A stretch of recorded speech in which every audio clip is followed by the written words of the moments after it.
give it over to our moderator, session chair, Jonathan Schock from the University of Cape Town, to introduce our speaker. Okay, thank you very much, Jeff. So welcome everybody, as Jeff said, to this part, the public talk of Strings 2020. So I'm going to sort of talk a little bit as if for the public, for people who might not have been here over the last few days. So we're now on around 3 decades of these string theory conferences, which bring together many hundreds of people generally working in the field, and is sort of a celebration of the work and is an opportunity for people to come together and discuss what's been happening over the last year. And of course, we're in a rather strange situation at the moment, but in some senses, it has meant that perhaps more than ever, we've been able to get more people interacting in novel ways, which has really been fantastic. So far, we've had 3 days of fascinating talks from some of the leaders in the field discussing the work over the last year. And lots of discussion, both in the talks themselves and also on the various sort of virtual channels that have been set up on Slack and on Zoom, which has been really wonderful. So we have 2 more days left. And given the circumstances, I think we've had so far a pretty amazing conference. So in general, each year we have a public talk. The String Conference has a public talk. And it's generally not only somebody who is a leader in the field, but somebody who's also a great communicator. And this year we're delighted to have Professor Shamit Kachru take this spot. So Shamit is the chair of the Department of Physics at Stanford University in the US, where he works on a very wide range of areas in string theory and cosmology and condensed matter physics and beyond, and has made enormous contributions over the course of his career. He was actually out in Cape Town, I guess about 4 years ago now, and gave a public talk then, which was superb. And so we're very happy to have him come along this time. So having completed his undergraduate degree at Harvard University, he went on to do his PhD at Princeton under the supervision of Edward Witten. Before becoming a professor at Stanford, he had positions in Rutgers and UC Berkeley and the Institute for Advanced Studies and UC Santa Barbara. He's won many awards, from the Simons Foundation Award to the Sloan Fellowship and more, and supervised many dozens of students, many of whom themselves have now gone on to do great work and make breakthroughs in the field. He also has an interest in sort of mathematical biology, which is a separate area, which I guess he's not going to talk about today. But last time he was here in Cape Town, we had some good discussions about that. But I'm very happy to have him here to talk today. And today he's going to be talking about the hidden geometry of space-time. So thank you very much, Shamit.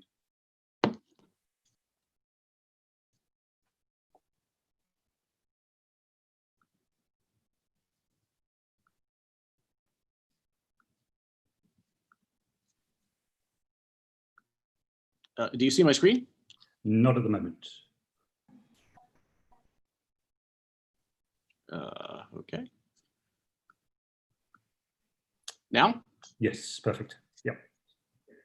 Okay.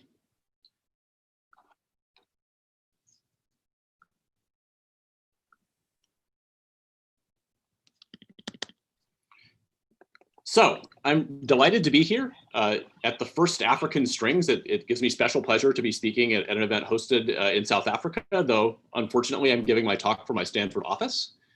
So I'll be talking about some of the features of string theory, and in particular some of the interesting geometries that arise there. If you can see my pointer, this is an image of one of the spaces, the hidden geometries that I'll be talking about. So modern physics, writ large, has revealed to us a really bewildering array of different forces and particles. The most recently discovered is the so-called Higgs boson found at the Large Hadron Collider at CERN. But there are also particles that transmit forces, the photon, which is related to electromagnetism, shown on this chart here, and various forces, strong force and the weak nuclear forces that were also discovered by physicists in the 20th century. And then there's an array of quarks that make up the proton and neutron, and particles like the electron that occur in standard metals in the real world. Now, as I said, most recently and excitingly, in very complicated particle collisions, shown here schematically with color for the different lines of particles bending around in the collider, the Higgs boson was discovered at CERN. In fact, there are two different kinds fundamentally of particles, so-called bosons and fermions that I'll talk about later. And so the Higgs is the first of the matter particles that's a boson that we've discovered. The photon and the other force carriers are also bosons. Now, in addition to this discovery at the Large Hadron Collider, shown here as a little ring in Geneva, this little ring is 27 kilometers in circumference. There are plans in the works for an FCC, a future circular collider, that will be 100 kilometers long, with many times the energy of the LHC. And we're all wondering what we might discover there. But happily for my talk, we don't have to wait the 30 or so years until that machine turns on. I'm instead going to be talking about the force that we first understood historically in some detail, in quantitative detail, namely gravity. And here's the apocryphal picture of Newton being bonked on the head by an apple. In fact, much of Newton's breakthrough work was done when he was in hiding in the countryside during a plague. So my hope is that one of our young colleagues is doing work of similar impact even as we speak now. Now, Newton's understanding, which was built on a mathematical breakthrough, his discovery of calculus, really brought the connection between dynamics in the heavens, like the fact that the moon orbits the Earth and the nature of the Earth's orbit around the sun. It related that to the way apples fall, very close to the Earth, by a universal law, Newton's universal law of gravitation, that just said that the force between two objects, say the Earth of mass m1 and the sun of mass m2, goes like the product of the masses and falls inversely with the square of the distance between them. And we all learned this in high school. But although Newton's discovery was typical and is more or less correct for many things, it's not exact. As you refine understanding in science, things change. And the next big advance came with Einstein in the 20th century. And Einstein's big advance was to realize that really at the heart of it, gravity is not given by an instantaneous force law with inverse square dependence depending on masses of particles, but instead it's a geometric theory. It's a theory where the basic object is not an inverse square law, it's instead a theory of curved space-time geometry. So much as Newton used calculus, Einstein used the theory of curved geometry. And in Einstein's theory, what happens is when there's a massive particle here, maybe the sun at the center, it tells space how to curve. It curves the space-time itself through its matter and energy. And then other particles like the Earth moving in the gravitational field of the sun are really just secretly moving on the shortest path they can, the analog of a straight line in curved geometry, in that curved space. So instead of instantaneous action at a distance, as in this Newtonian law, there's a theory of dynamical space-time geometry. As I said, Einstein's theory evolved in part using the language of Riemannian geometry, which is a theory of curved space. So just as Newton had his calculus, which was a breakthrough in mathematics that tied deeply to the structure of gravity, Einstein had his Riemannian geometry, another theory in mathematics that tied deeply to the next big advance in gravity. So my goal in this talk is to pick up this theme of the interrelationship between studies of fundamental facts about gravity and geometry in pure mathematics, and to update you on some of the striking new directions the study of connections between physics and geometry has gone in the past few decades. Now, in talking about this, I'll choose one path through what's really a very large body of work. And I think the common theme here will be that the hero of our story is not going to be a person and that person's work. Instead, it's going to be a theoretical framework called string theory, which we'll see examples of in this talk, has sort of served as a magical generator of connections between physics and geometry. So I should start with a very brief introduction to string theory. As the name would suggest, string theory is a theoretical structure that's built on the notion that at the most basic level, these fundamental particles I started the talk with are secretly at very short distances made of tiny loops of string. Now, here I've shown a tiny loop of string with oscillations on it, right? It's wiggling around. Those oscillations are excitations of the string. But in the string theories that we envision, those oscillations, in fact, are very energetic. They're much more massive than the particles that we've seen in colliders.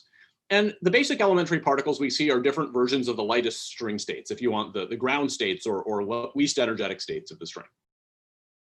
Now, it's a fact about this theory, and this fact will be crucial for our foray into geometry, that it naturally lives in higher dimensions. We could engage in a debate about what the most natural dimension is in this theory, but I think all string theorists would agree that it's higher than 3 plus 1, the 3 dimensions of space and 1 of time that we see. And one simple starting point lives in 9 plus 1 dimensions. So 9 dimensions of space and 1 of time. Now, very elementary attempts to make contact with the real world tell you that if there are extra dimensions of space, they better somehow be on different footing than the 3 large dimensions that we learn about, as soon as we're born. We can go forward or left or right or up or down, okay? And as a consequence, in a theory with extra dimensions, what one has to consider is compactifications of the theory, where all that compactification means is that if they're extra dimensions, they have to be curled up in a space that has finite extent, for example, a circle. And if then the circle is small enough, physical observers won't notice it until they do experiments at high enough energies to resolve that tiny, tiny circle. Okay, now this notion of compactification wasn't new with string theory. In fact, Kaluza and Klein in the early 20th century had the following interesting thought. At that time, you see, now we have this bewildering array of forces and particles I told you about. But at that time in 1920, the bewildering array was much simpler.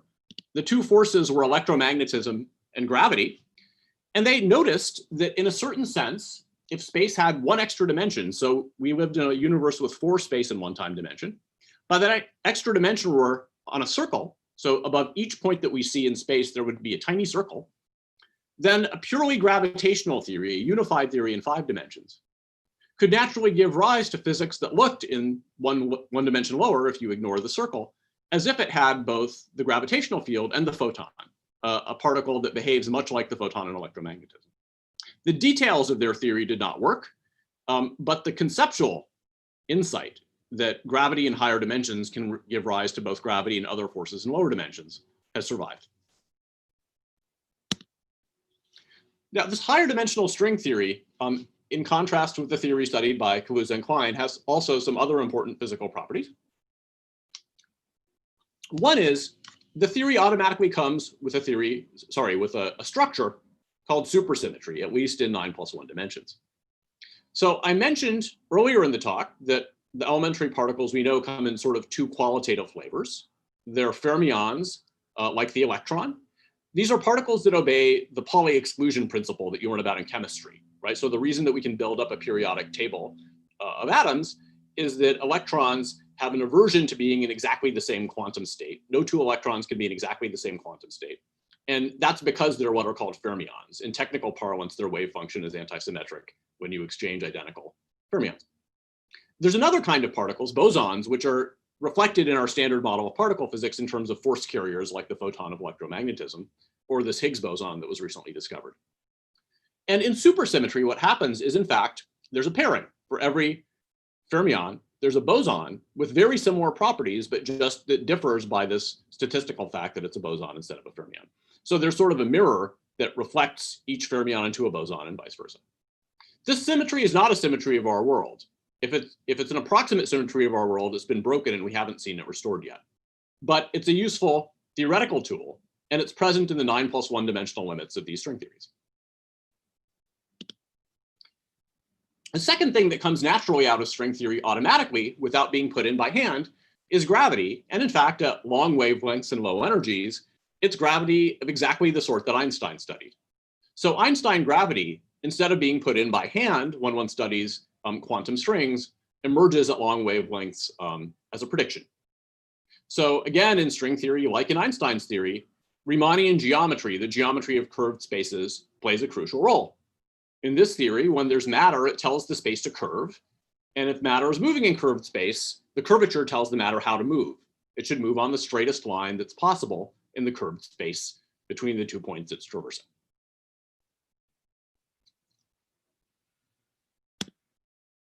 Now, the basic object of interest in general relativity, and hence to some extent also in string theory, is something called a metric on the space. Now, I don't want to get into complicated equations, but let me explain intuitively what a metric is. In our space, which is approximately flat, we live in a Euclidean geometry approximately, you know that if you want to find the quickest way to go from one point to another, well, it would be to take a straight line between the 2 points. Now, in a curved space, that notion is more non-trivial. Like, suppose, for example, we consider the curved space on the surface of a rabbit, right? A rabbit is a nice smooth object, but it's curved. And if you asked, staying on the surface of the rabbit, what's the fastest way to get from this point on the head to this point on the back? Well, you'd have to compute exactly, how far you'd have to go traversing various features of the curved rabbit, the curved space. Okay, so the metric is the feature of a curved space that tells you how to compute those distances. It governs the geometry of the surface and tells you what the fastest paths are. Locally on, for instance, this rabbit, every neighborhood would look approximately flat, and you could do a Euclidean calculation, just take little straight lines. But globally, the rabbit is clearly curved. And the metric captures that global structure.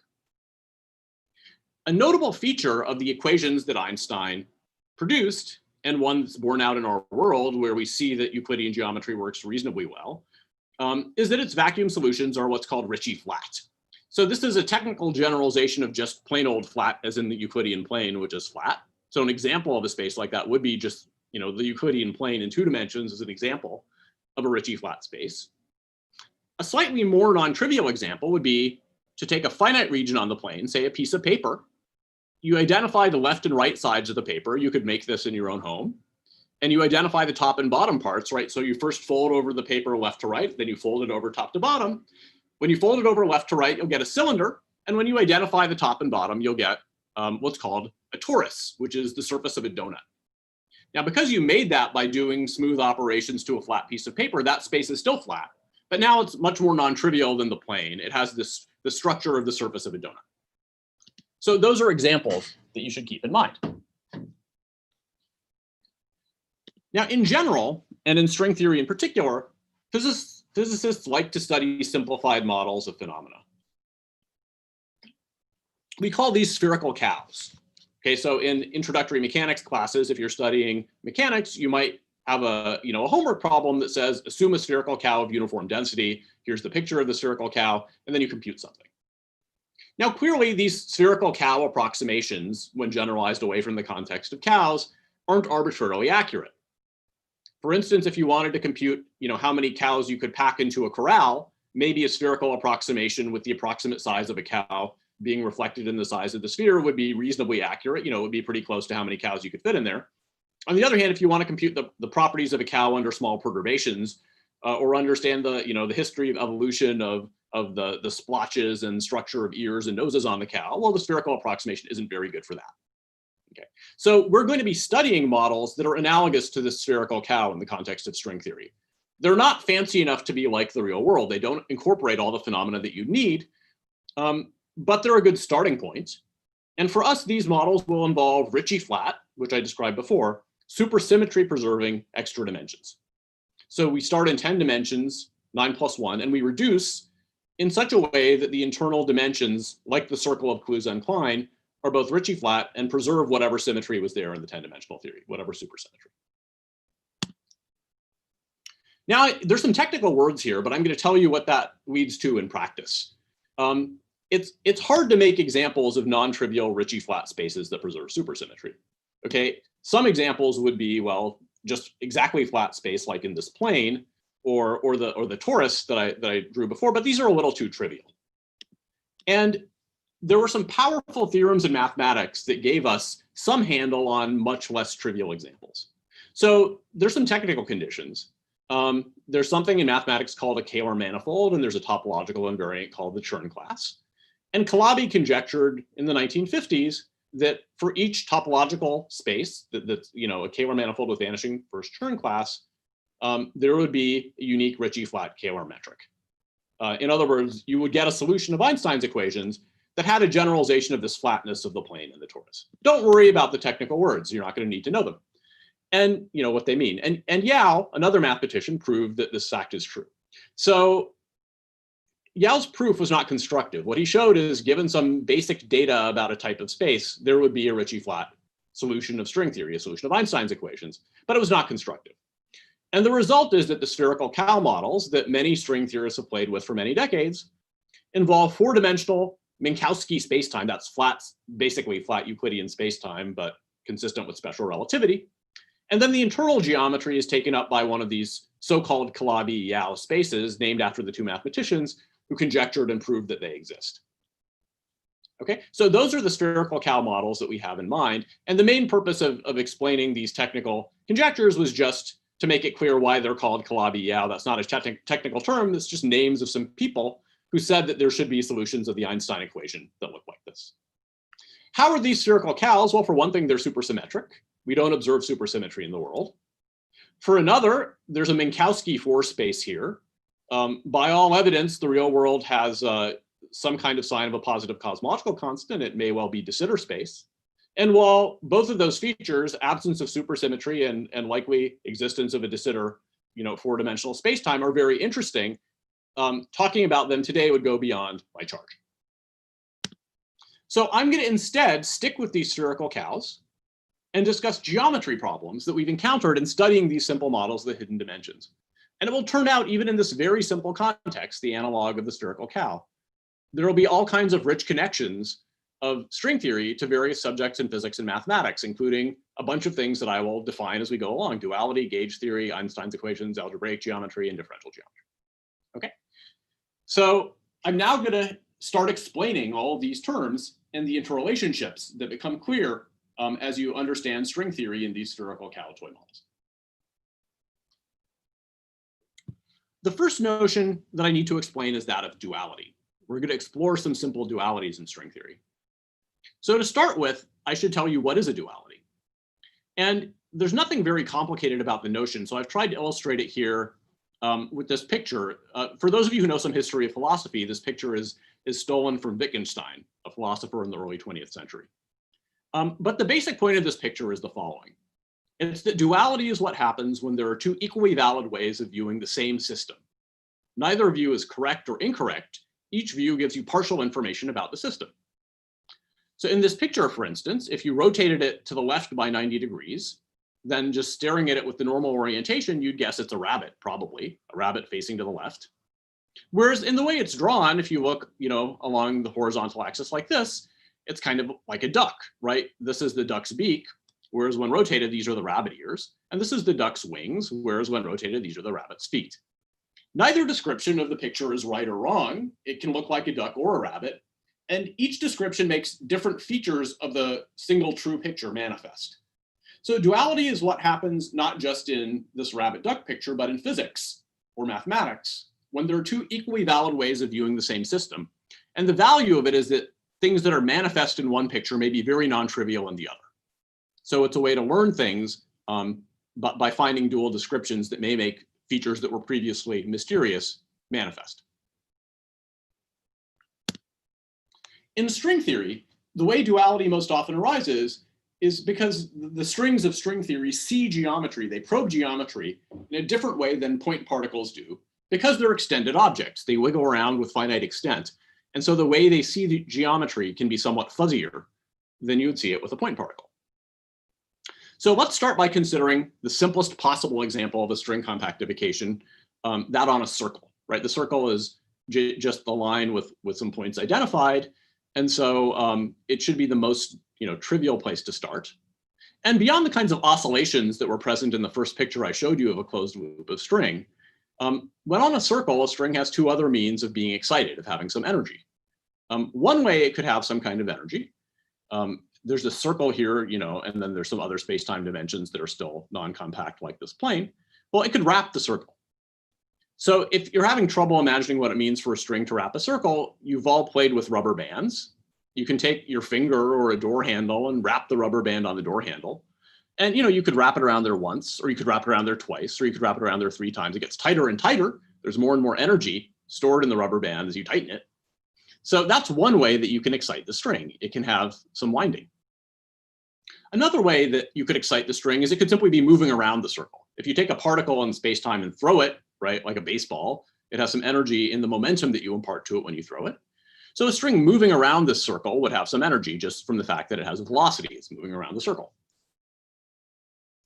So we call those forms of excited string momentum and winding modes with the obvious names.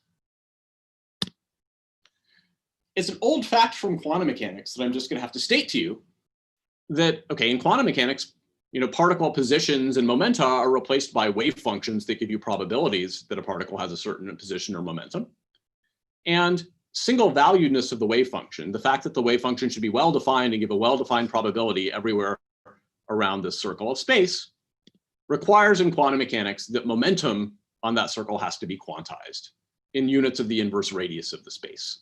So if the radius of the circle is r, there could be momentum 1 over r or 2 over r or 3 over r around that circle, but not momentum pi over r. On the other hand, you could also consider these states of the string that wind the circle here. And well, there, kind of clearly, if you wind something around a circle of radius r, and the thing that you're winding has tension, the energy will scale with the number of times it winds, right? It's going to be the tension times the radius of what it's winding. So if it winds once, the energy will be proportional to r. I'm leaving out proportionality constants that are made up by the string tension itself, which has dimensions. If it winds twice, it'll have energy 2r. If it winds 3 times, it'll have energy 3r, and so forth.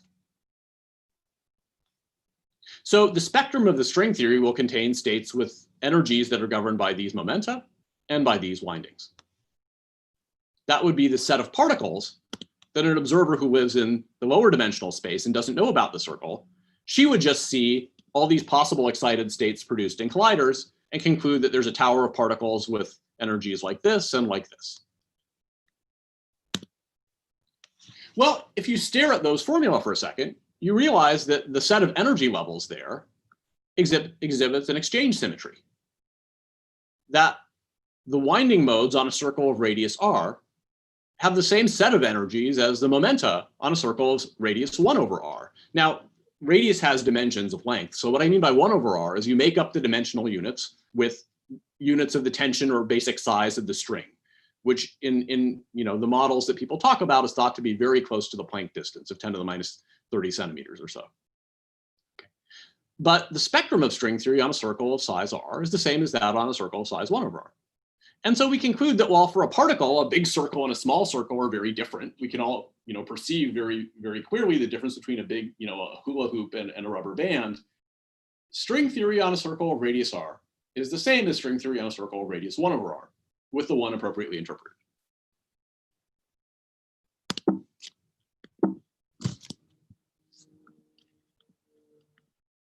Now, you might have thought that this kind of bizarre fuzziness, which relied on this equivalence between momenta and windings and simple multiples of r in the energies, would only happen for very simple spaces like the circle. And one of the messages of this talk is to say that's not so, but the way that the bizarre fuzziness manifests gets more and more interesting and mathematically richer as you go beyond simple spaces like the circle. So to discuss this, I'm going to consider strings on one of these Calabi-Yau spaces. Those are just names of mathematicians. These spaces prove to exist by Calabi and Yau. And I'm going to do this by considering one such topology. So I used the word topology before. Let me describe in a little more detail what I mean by a topology. Let's do this with the case of a donut, right? So here's a nice donut. It looks pretty delicious, except it's blue. But we could smoothly deform it without tearing or ripping, right? So here we've deformed it a little. We're making a bump. Then we're enlarging the bump and making an indentation in the bump. Then we're making the bump even bigger and making the rest of the donut, the handle, smaller. And eventually we end up with a coffee cup. We can do this smoothly starting from this donut without ever ripping or tearing anything.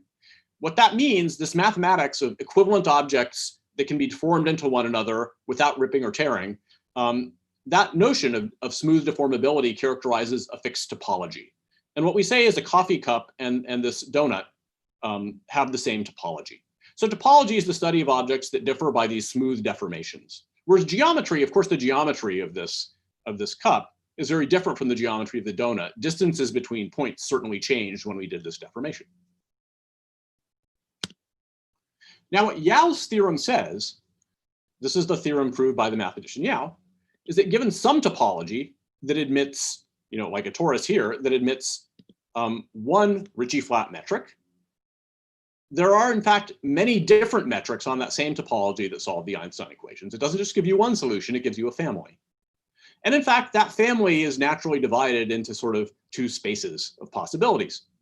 One is you could take this donut, now drawn in Mathematica. It's the surface of the donut, the two torus. And you could sort of squish handles or change the basic shape of it. You're not rescaling it, but you're changing the size of some handle of this donut. Right, so you can vary the shape, and technically people call that the complex structure. There is a more formal definition.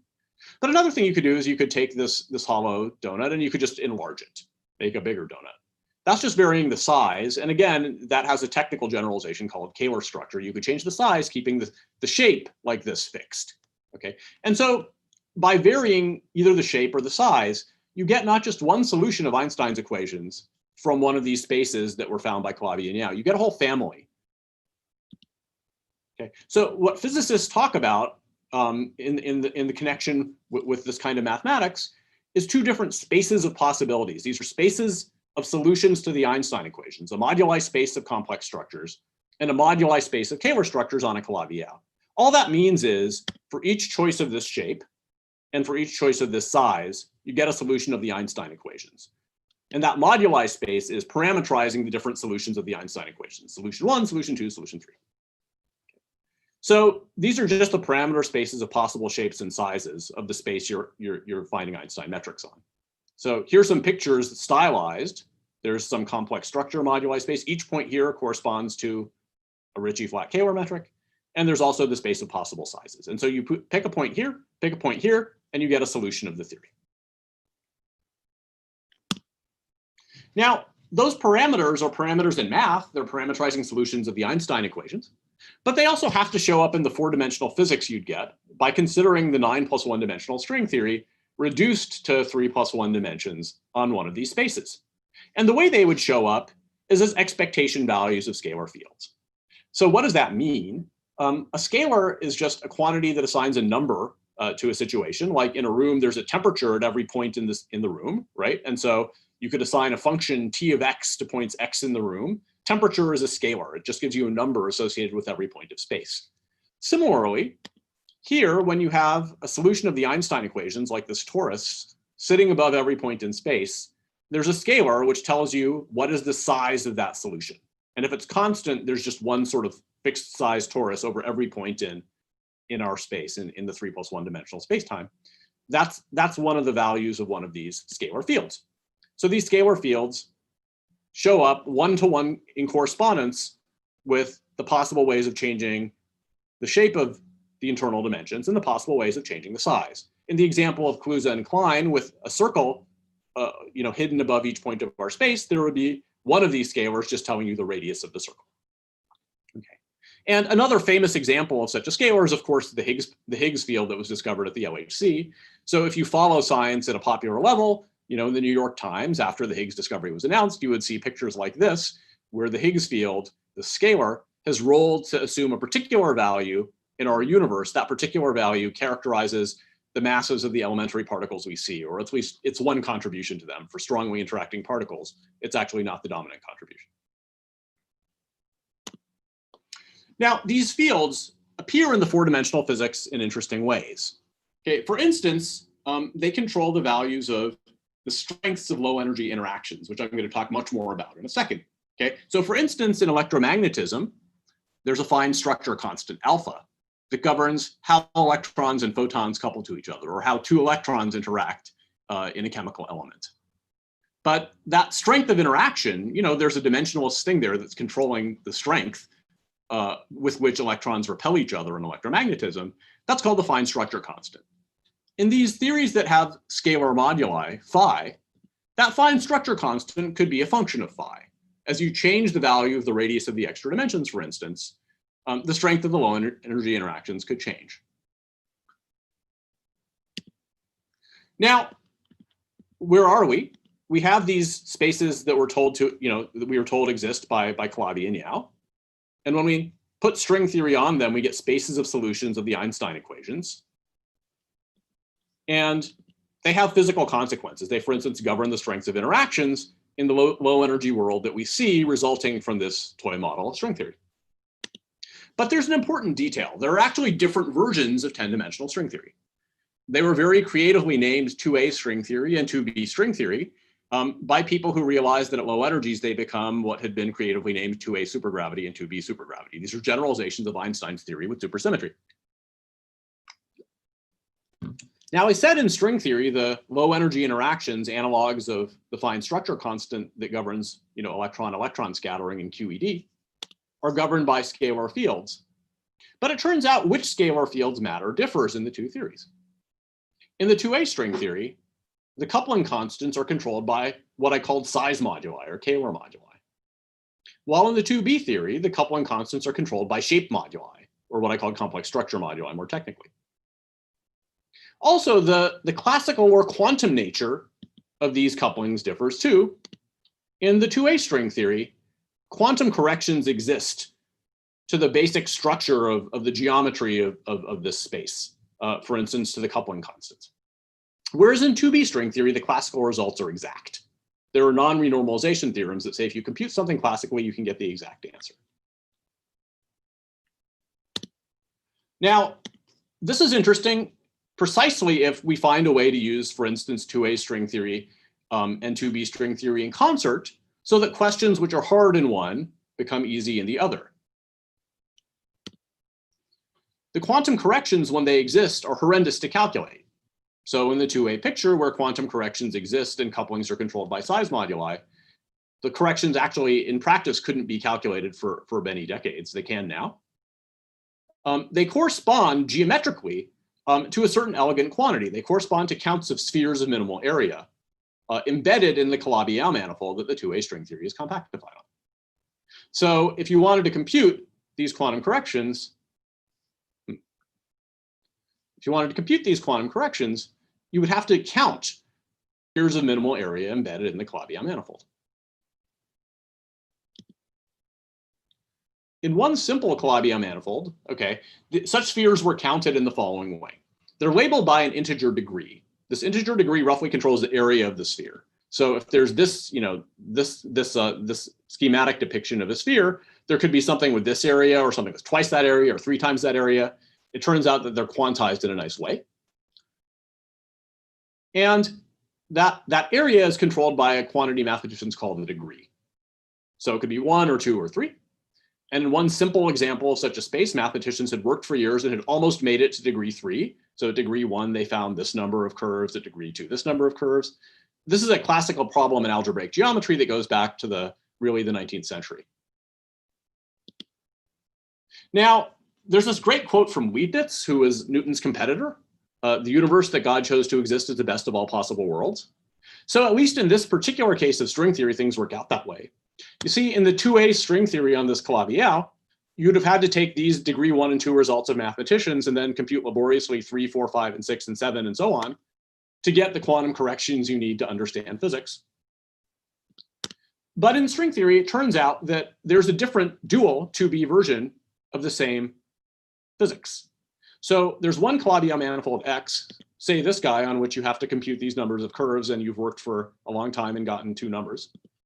But there's another Calabi-Yau manifold Y that, for instance, Green and Plesser told us how to find years ago. And by compactifying instead the 2B string theory on Y instead of 2A on X, we end up with the same physics. But now all the quantities we're interested in are governed by classical results. We don't have to compute any of these difficult quantum corrections. And so it turned out that there's a duality generalizing the R to 1 over R duality of string theory on a circle that says that the physics of string theory on 2 manifolds with drastically different topologies can be identical.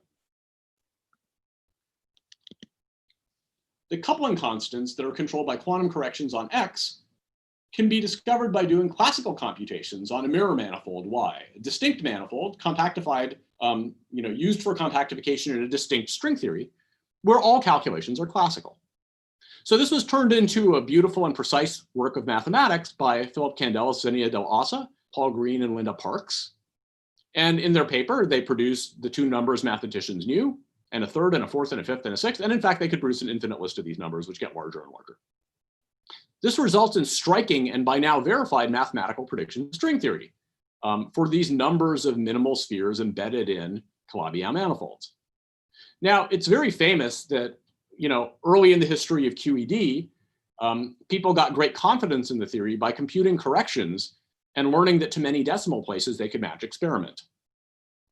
It is a sad but true fact that right now string theory does not make quantitative predictions for particle experiment or for gravitational experiment that differ from those of the standard model or general relativity. But it does make predictions for mathematics. And by going to higher and higher degrees K, one gets predictions of arbitrarily many decimal places that have been verified by mathematicians and that come from this incredibly profound and mysterious source.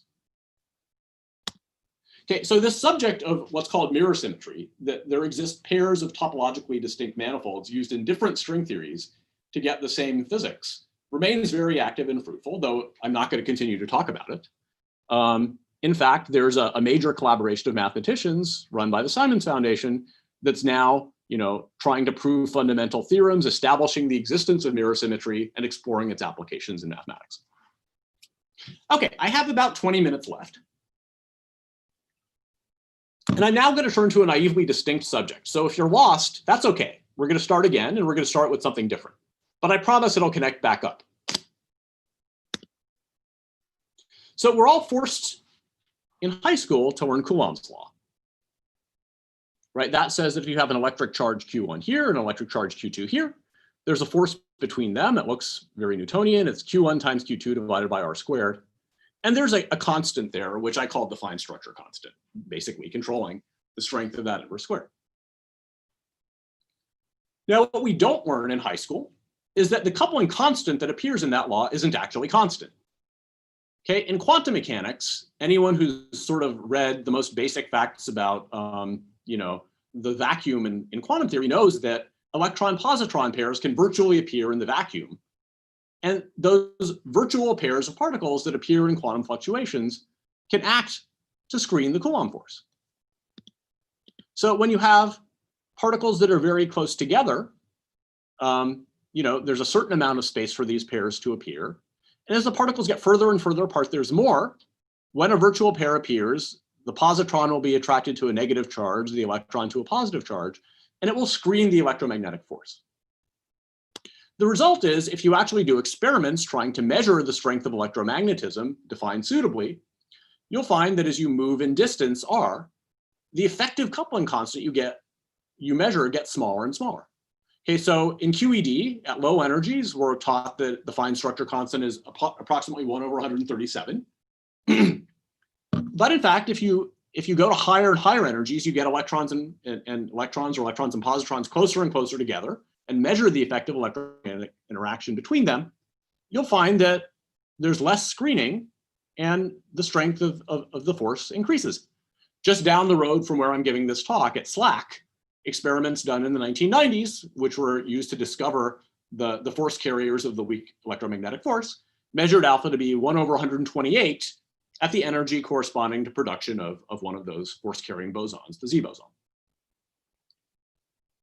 Now, that's great. It just makes our life easier as we go to longer and longer distances, and humans are pretty big on the scale of particles. So we're usually interested in things at very long distances. The interactions get weaker and weaker, and it's very easy to understand very weak interactions. You just do perturbations in the strength of the interaction. Unfortunately, nature also contains strong interactions, like in the nuclear force. Okay, so here we see nucleons pictured. There's an atomic picture with some electrons going around a nucleus. Obviously, the size of the nucleus is exaggerated by many, many orders of magnitude. And there's some protons and some neutrons, and they're bound together by pion exchange into a nucleus. Now, the powerful accelerators built over past decades acted as microscopes to let us see further into this, right? So there's the electron and the nucleons, but we could whack into these and see what's inside. And it turns out the proton and neutron themselves, if you look with a powerful enough microscope, are made of smaller constituents, these quarks. And I showed you a picture of the 6 quark families that we know, or the 6 quarks, there are only a few families, on the first slide. Now, the strong force, unlike the weak force, gets stronger as you go to long distances, and unlike the electromagnetic force, right? So here we have this picture where in electromagnetism, because of screening, the appearance of electrons and positrons that screen through their virtual nature, the electromagnetic force, the effective electromagnetic coupling gets weaker with distance. In the strong force, it's the opposite. What actually happens is that there's anti-screening. As you move to higher and higher energies, the force gets weaker, but that means as you move to longer and longer distances, which is lower energies, the force gets stronger.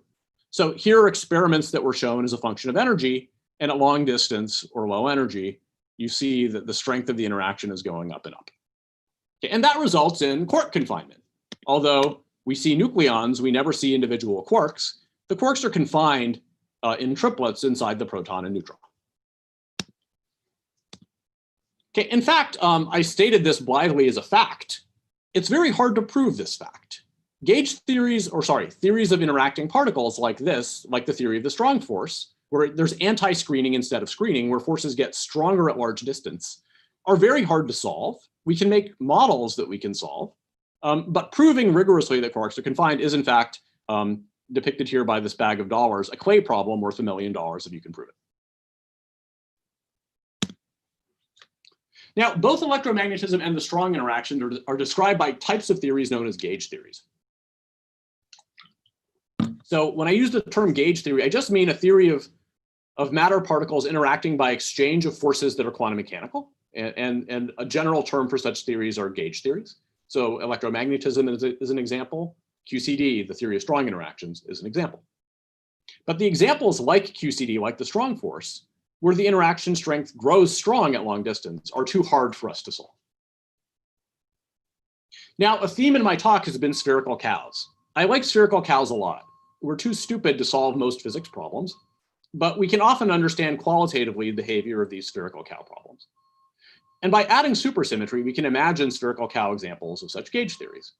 So instead of studying QCD or electromagnetism, we could study supersymmetric cousins. These would be spherical cows of the real world in much the same way that Calabi-Yau compactification might be a spherical cow version of a string theory that could potentially describe the real world. So can we solve such spherical cows? So first, what do I mean by solve them? For instance, in Riemannian geometry, I might say I've understood a geometry if I know the metric. What do I mean in a theory like QED or QCD? Well, in the supersymmetric models that we can talk about, these spherical cows, there are again spaces of vacua, just like the compactifications of Calabi and Yau that had spaces of possible shapes and sizes. Supersymmetric gauge theories have moduli spaces of vacua. They're parameters, and as you change the parameters, you get a one parameter or multi-parameter family of different theories with adiabatically connected properties. The simplest examples have a one complex dimensional moduli space. So it looks locally like the plane.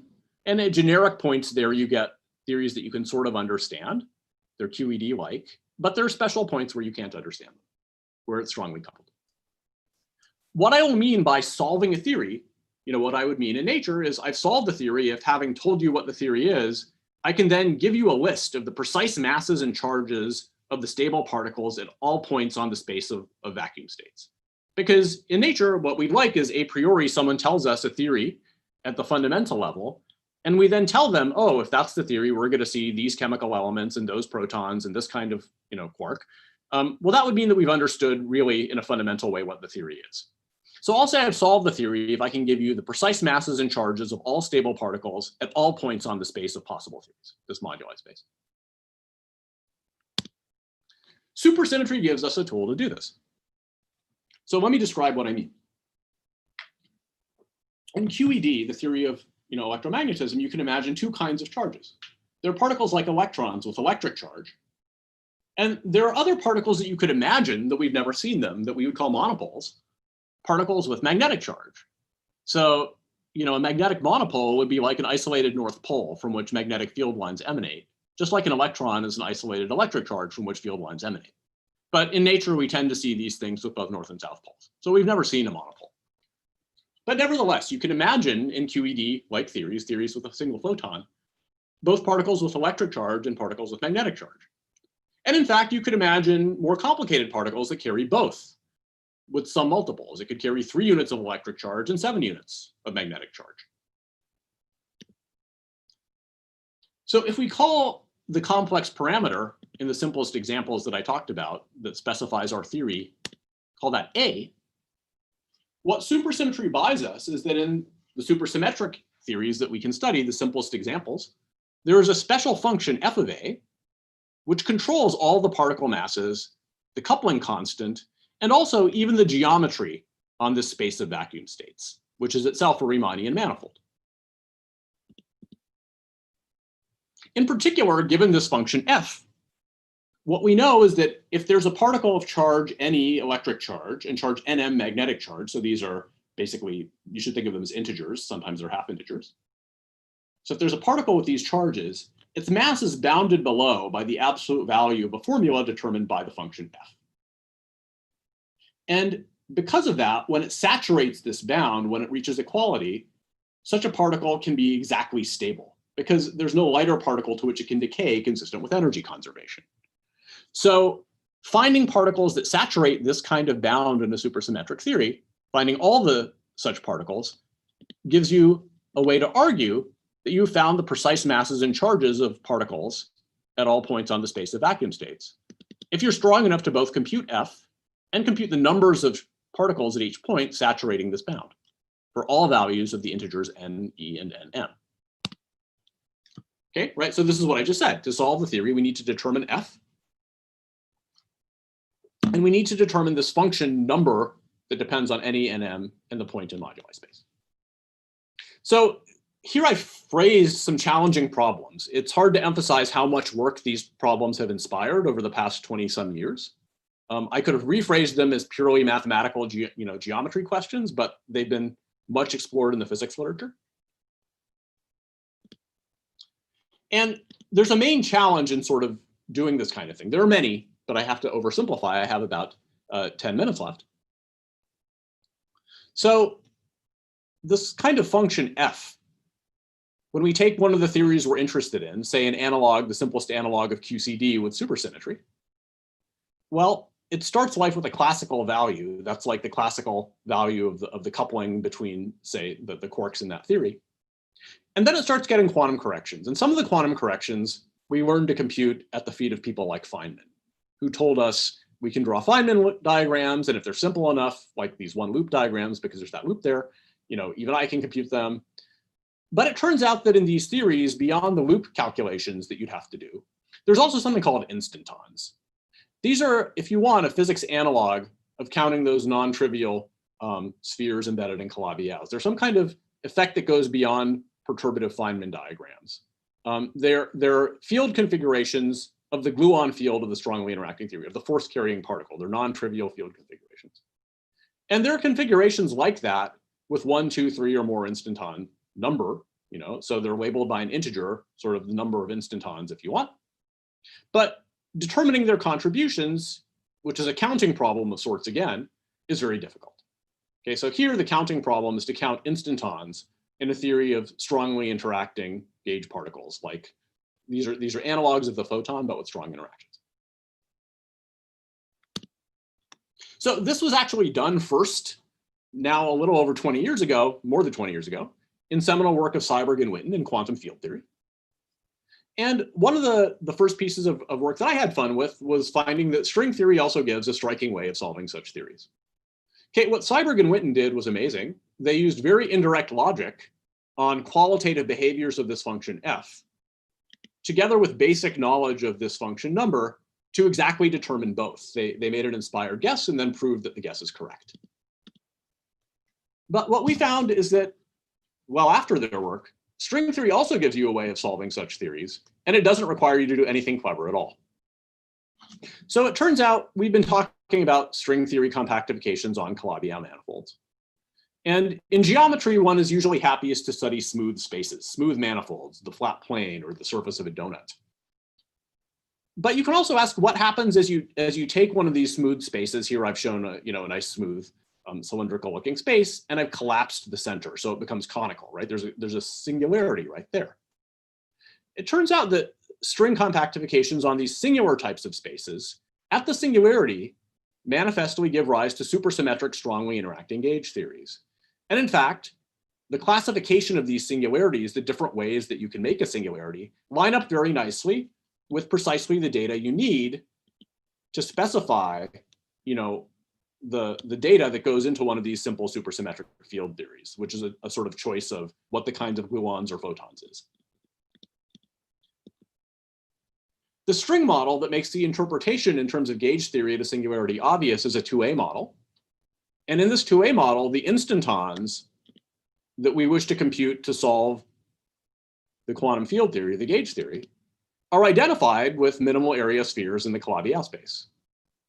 And then using section 3 of my talk on mirror symmetry, we can dualize and find a purely classical picture. And we were able to do this with Klemmer, Jemmeyer, and Boffa many years ago. So here, what string theory does is take a problem that can be solved by real insight and turn it into a problem that the theory has solved for you if you're just smart enough to ask the question. So it really requires much less insight, but it requires asking of string theory that it tell you the answer to the right question.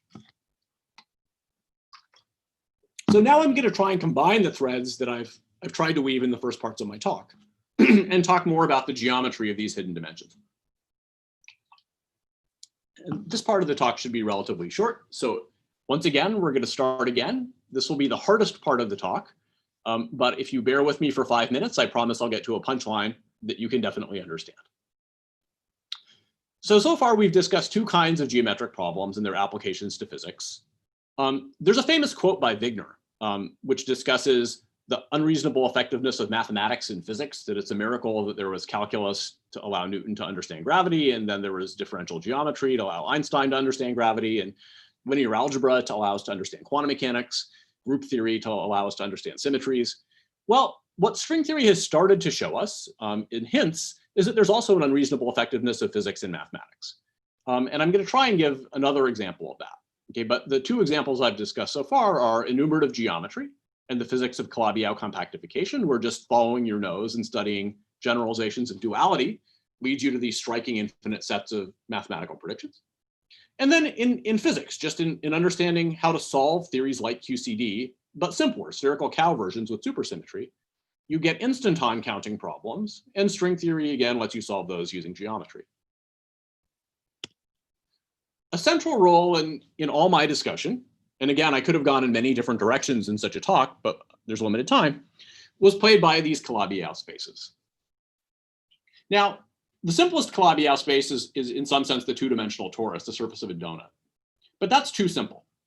And if you ask, where is the next essentially more complicated space, but still somewhat of a spherical Cow, maybe easy enough that it's just barely beyond our understanding, there is a candidate for that. It's something called a K3 surface.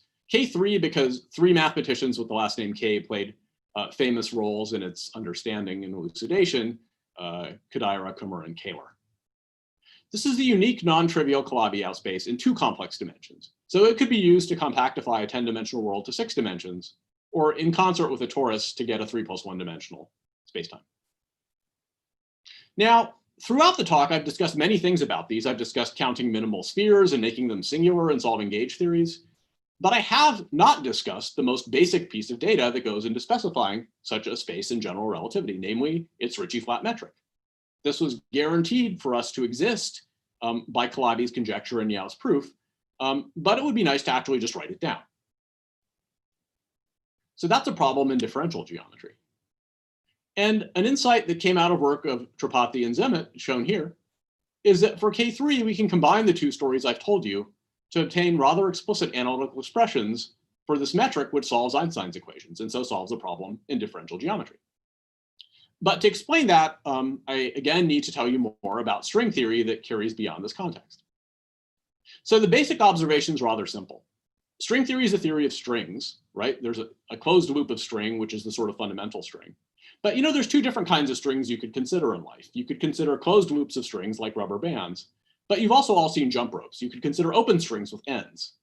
So it turns out in these physical string theories, the same is true. You can consider open strings with ends, and the places where strings end are themselves interesting objects in the theory. They're solitonic objects rather like monopoles in QED.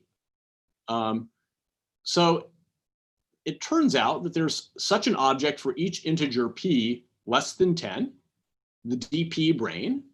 And what are they? Well, a d0 brane, so when p is 0, that's just a 0-dimensional object, a point that lives for all time and on which strings can end. A d1 brane is a 1-dimensional object, a string that lives for all time and on which strings can end. A d2 brane would then be like a sheet of paper, a plane that again extends through time, so it has 2 + 1 dimensions, and strings can end there.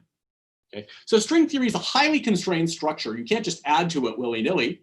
But within its list of ingredients, it was discovered in really beautiful work, made most crystalline by Polchinski, that it includes d-branes. These solitons, these objects that occur with different dimensions on which strings can end. At low energies, you see, given a d-brane, here I've drawn some d2 branes, right? They're like planes. and there are strings that can sort of end on them. Here I've drawn the open strings that begin and end on the D-brane. You can ask, what is the theory of stuff that lives on the D-brane? And it turns out, well, that theory of stuff is given by understanding the low energy modes of the strings that end on the brane, just like the particles in string compactification are the low energy modes, the low energy states of a string in the higher dimensional theory. Now, what that means is at low enough energies, living on these D-branes, say on a D2 or D3 brane, would just be an ordinary theory of matter particles interacting by forces, an ordinary gauge theory of the sort we discussed when I described QED and QCD, the theories of electromagnetism and the strong interactions. Now, there's a particularly useful packaging of the data of a K3 surface in some limit as the geometry that arises from a collection of a suitable set of these branes. This will be the hardest technical part of the talk. Yeah? 5 minutes. Okay. So you view the K3 surface as a collection of two tori, or these donuts that I've talked about extensively, that are varying in shape over a two-dimensional sphere. So a torus is two-dimensional, a two-dimensional sphere is two-dimensional, so the whole collection would be a four-dimensional object. And as I said, a K3 surface is four-dimensional, so that makes sense. But the variation is highly constrained because the K3 is Calabi-Yau.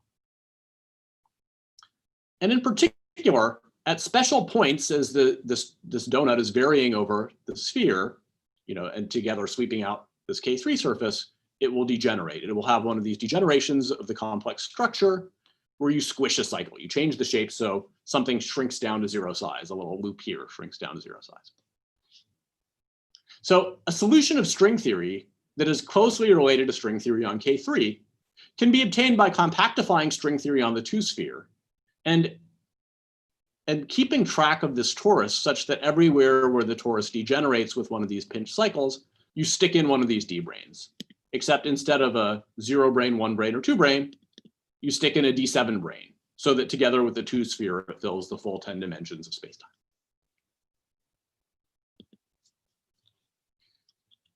So this is already a mouthful. We take a K3 surface, we view it as a family of elliptic curves or tori varying over a sphere. Then we replace it with auxiliary data, which is just string theory on the sphere with some branes, some 7 branes. But my claim is, if you know enough about that set of branes, you can reconstruct the full geometry of K3. And now what we're going to do to package that information is consider the quantum field theory on another brane that probes this K3 surface, a D3 brane on which lives a 3+1 dimensional quantum field theory, a supersymmetric theory of exactly the sort I discussed in section 4. So there's this D3 brane, it's moving around on the K3 surface, it's moving around actually on this P1, it doesn't see the tori, but it sees the 7 branes you've inserted. It has a moduli space of vacua given by roughly this sphere, because you can move it to different points, much like the gauge theories we considered in section 4.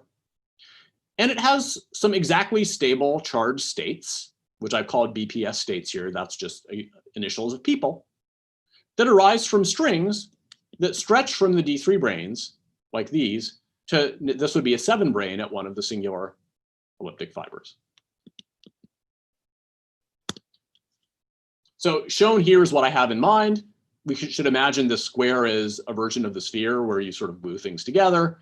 It's really a Z2 cover of that. And then these lines are showing sort of strings stretching between our D3 brane and various of the singular fibers or 7 branes. Okay. So to solve this D3 brane probe theory, we need the data I talked about in section 4, a holomorphic function or a function f of a, where a is the coordinate on this sphere, and a BPS state count for each point in the A plane. What are all of the states you can get this way that are stable? All of the electric and magnetic charges. Okay, this is exactly the data that we packaged in section 4. And in fact, if we can determine this data, we can do more than just solve this D3 theory. Because this data determined the metric on the space of, the space of theories, the moduli space of the theory, finding F will lead to the metric on the moduli space of the D3 theory. Turns out that finding F together with this number of BPS states, the data we wanted in section 4, is enough to tell us everything about this family of varying tori and give us a metric on the K3 surface. Okay, so F plus number leads to a metric on K3. This is a very complicated problem, but the ideas of section 3 of the talk rescue us. It turns out that there's a dual problem, a mirror problem in some technical sense, that allows us to determine these numbers to read off these BPS degeneracies, analogous to counting curves in section 3, counting the holomorphic curves, and then write the metric in this format. Now, doing this in detail would take me far beyond the confines of a popular lecture, and I'm out of time. So here's what I actually hope I conveyed. Parts of the talk I hope were definitely understandable, parts may not have been, but what I wanted to get across is the spirit of a subject, that there are different areas of physics and mathematics, algebraic geometry, counting cycles and sort of algebraic varieties, for instance, enumerative geometry, differential geometry, writing down metrics on interesting spaces. The simplest examples are the plane and sphere and torus, but here we were interested in Calabi-Yau spaces. And strongly interacting quantum field theory, understanding models of QCD that maybe we can solve and tell you about the bound states. And what I tried to convey is all of these subjects get tied together and shed light on one another through a unifying picture that arises in string theory. Now, there are many other places where I could have given you a similar unifying picture, many other areas of mathematics and physics, but I picked a particular slice in which I've had some fun myself. So thanks for your attention, and I'm happy to answer any questions. Thank you very much, Shamit. I don't know if people can unmute themselves and give you a round of applause. Thank you very much. Yeah. Fantastic, thank you. So I think we have time for some questions. So if people want to put their hands up, there we go. So we have a question from Bandan. Hello. Hello. Hello. Hi. Thank you for the amazing talks. Can you please once again explain the concept of instantons? I can very roughly explain the concept of instantons. So I'm not sure what your background is, but I'm an undergraduate student. Okay, so you know that there are topological invariants in mathematics, like in studying two-dimensional surfaces, you could count numbers of holes in the surface, and that's a topological invariant. So in these gauge theories, there are other topological invariants that come from studying the analog of the electromagnetic field itself. So if you're an undergraduate in physics, you've probably encountered electric fields and magnetic fields, right? And it turns out that in theories with with field strengths like the electric and magnetic field, you can take integrals of suitable products of E and B and integrate them over space and get interesting integers on compact spaces. So those integers are called instanton numbers. They classify topological configurations of the field strengths themselves. And what these instantons are roughly configurations of these fields that have non-trivial values of those integrals. So non-trivial integrals of products of E and B, but generalized to theories more complicated than electromagnetism. And those non-trivial field configurations contribute quantum corrections that you can't see in perturbation theory by Feynman diagrams because they're quantized integers different from what the theory's vacuum would have had. So they can't be accessed perturbatively, they're quantized. I don't know if that answers your question or not.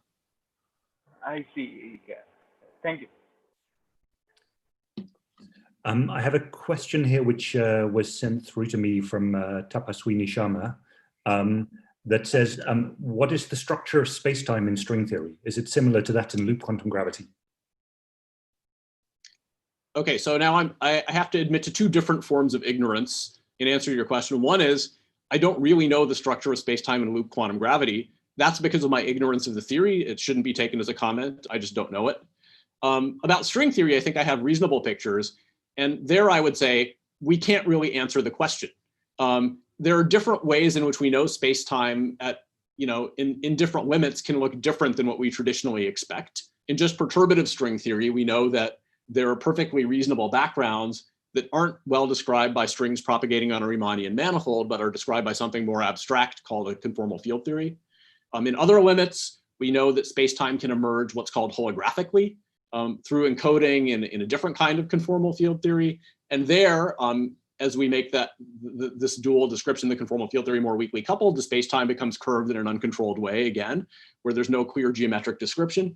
So it's clear that string theory gives precise ways to capture geometry beyond Riemannian geometry, but I can't describe it vividly as spaces weaved of loops of string, or some model like that. Sure, thank you. There's a question here from Seth Catalano. I don't know if you can unmute yourself there. Yeah, hello? Hello. Can you hear me? Yes, I hear you. Okay, I had a question going back to the very beginning of the talk. You had mentioned that there's going to be a new particle accelerator within the next few decades, and I was wondering what we might expect to see there. Okay, well, I'm a big fan of of curiosity-based science. I would say I have no idea what we'll see there. We're not sure that this will be built. There's a proposal at CERN, the big European center, to build this much larger analog of the LHC.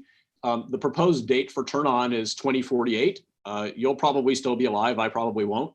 But if that's built, the hopes would be that it will shed light on what it is that stabilizes electroweak symmetry breaking. That explains why the Higgs particle has the mass that it does and is able to coexist with other things we know or suspect about physics. So examples of such theories would be other strongly interacting particles that could mean that the Higgs is composite. And other examples would be supersymmetric particles that could explain the lightness of the Higgs through cancellations of supersymmetry. But we don't know what it would find. It's possible it would find a desert. And the only way you can answer questions like this is by actually doing the experiment. That's why experiments are great. I see, thank you. Fantastic. Do we have any other questions? Nothing coming through there at the moment. Okay, so I think, yeah, I'd just like to thank you very much, Shamit, for giving us this presentation. I think it's very important to be able to talk to a wider audience. And so I think you're a sort of ideally suited person to do this. So thank you very much for taking part in this. And I hope everybody else has enjoyed it as much as I have. And yeah, thank you very much. Thanks, John.